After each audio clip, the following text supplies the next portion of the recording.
My name is Brian Lee Estelle, and this is the Black Menorah. And the seven shining ones say, here lies a lantern all cloaked in black. It chases away the darkness, but still, the darkness keeps coming back. And the light of its copper rays reveals our ways, leaving nothing but memories as their shadows fade. The cold darkness says, children of the light thinks they will live forever, but I, the darkness, am too clever. Never say never, child, where can you run? When down goes the setting of your one and only sun, when sleep and darkness become one. I was the light bringer. Then he shakes his finger and says, oh, just you come, just you come. Come on over to my side, where there are millions of places for your light to hide. The seven shining ones replied, you're all dark and bleak, your evil's weak. You live in darkness, that's evil you speak. We will outshine, make you go blind, do it every time. Be all shining when we whooping your behind. There was red lights, purples, and sparks of green. They spoke into the darkness, speaking of the white fire they had once seen. They warned the darkness, you need to leave and you need to go. And then all of a sudden there was an exploding copper glow. A voice spoke and said, let's rid ourselves of all this fauna and flora. The lamp may be black, but it's still our menorah. It will still light us away, get us away, find us away, far away from you. Our light will shine forever. We'll be fine. Our time is not yet due. Darkness responded, dear child of light, run in fun, run in delight, run until you're out of my sight. But don't be so foolhardy to get into this fight.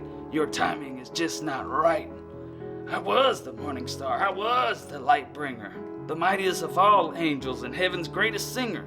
I am slow, organized, and neat. I can't be beat. You'll burn out one day and I'll never feel your heat. So if you ask me, with a grin, you're the one who is weak. Then the seven shining ones spoke. Draw near to our heat, the copper glow. You could feel right here, pounds their chest. You could feel our fiery soul. Now you just say when, cause we're ready to go. We're fired up now and we're starting to grow. Oh, Mr. Morningstar, you're nothing less than a wretched mess, just murky, dark, and bleak. Pitch black tar, coal, and soot on your neck is our foot, and yes you are weak. The darkness creeps slowly and closely, wanted to see how friendly he could be mostly, engulfing the lantern in heavy black stones, nearly choking out its copper flame. A little flicker is all that remained. With faith, they believed without a doubt. They knew the mighty one would resurrect them, and they would stand again, be left standing strong and stout. The cold, inky darkness tried to kiss the flame to make the lights go out. He can only win when our lights go out. His kiss of life is the kiss of death, and that's what the light bringer is all about. Then the copper glow shouted, wake up, my lights, wake up of every color. Come together in the land of our mothers. Come together in Israel's name, so that the light bringer can burn in our flame. Let's turn our back on the land of Sodom and Gomorrah. Let's go to the land of Jerusalem, and let's go forward with our Black Menorah. Then the cold blackness rode in like a smoky fog, like an inky black liquid, like an oily black blob. It was thick with black granite, thick black shell, with thick black river stones, freezing to the touch and colder than hell.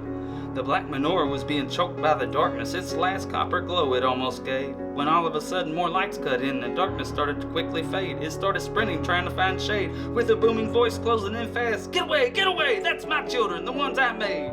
Bursting forth a white light 10,000 times greater than our sun. It poured into everything. It couldn't be turned down nor undone. All the darkness could do is run, run, run. Poor darkness was nearly destroyed. The cold blackness, the empty void, hid where it could, but it was no good. Tried real hard as anybody would.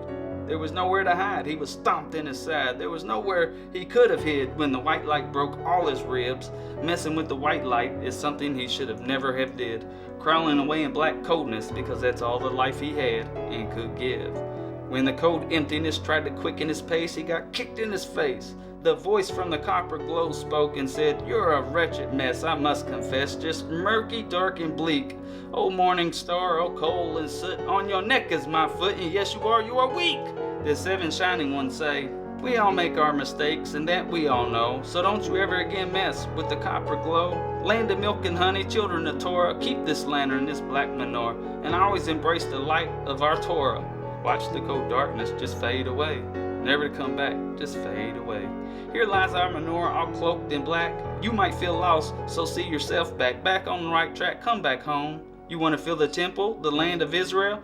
Then come feel the Black Menorah's Dead Sea cornerstone. With millions of lights singing all in tune, the darkness still promised to be back very soon. With suffocating heat against the dark cold, we don't know how the darkness spoke so bold. And all over the skies were many auroras, shining their light on the Black Menorah. And that's how this story ends, and that's how it's told. The once Black Menorah rising to heaven, turning into gold. Amen.